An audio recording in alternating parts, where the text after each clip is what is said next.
to Jerome Starkey, who's on the front page of the paper, not for the first time, of course, but the headline says, "How Vladdy dare you? Russian arrest warrant issued for Sun Man Starkey." And yesterday, when this news came out, Jerome put a little tweet out saying it's nice to be wanted. It's probably not as nice as you might like it to be, Jerome, but very good morning to you.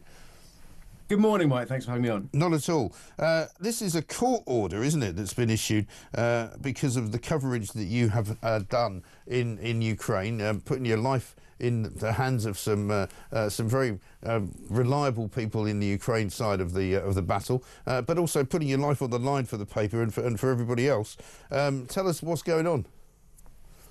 Well, in essence, this is a court which has issued, or rather has ordered my arrest and detention. It's a Russian court in Kursk, and they have charged me in absentia with the crime of crossing the state border of the Russian Federation illegally. Now, that's because, as you mentioned, in August, I travelled into occupied Kursk. That was the pocket of land which Ukraine captured in that extraordinary lightning offensive.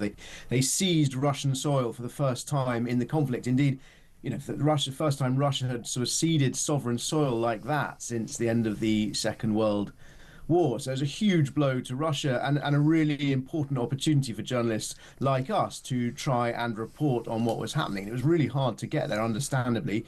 This was a part of the world that Russia desperately wanted to win back. It was the skies were saturated with drones. It was an active war zone, but we did manage to get in with Ukraine's armed forces, not for very long, but it gave us a chance to see and to speak to, crucially, a handful of Russians who'd been left behind. So Russian citizens who, you know, that was the first time I'd spoken to any Russian citizens about this conflict in Russia since Vladimir Putin. And what did they have to say?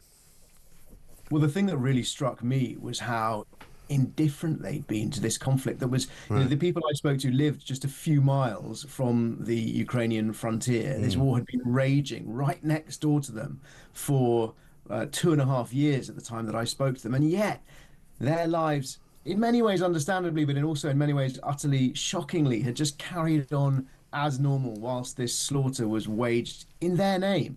Because Vladimir Putin claims he is defending Russians and Russia's interests. Yeah. Obviously, it had come to them with a horrible shock, and most people had fled this town of Suja that we made it into.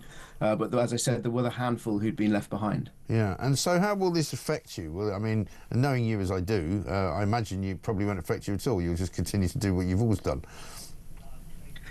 I will continue to do what I've always done, 100%. It's hard. You cannot see this move by the Russian court as anything but an attempt to intimidate journalists like me who report on the conflict. And as a matter of principle, I will not be cowed, and I will go back to Ukraine, certainly, and I will continue to report on this war.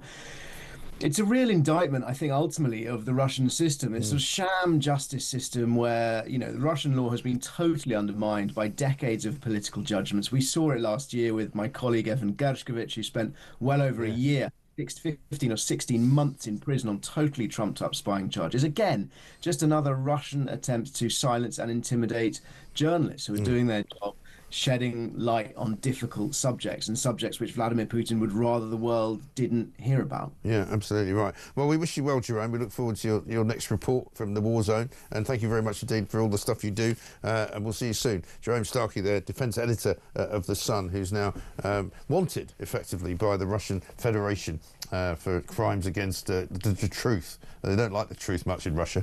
We love it here at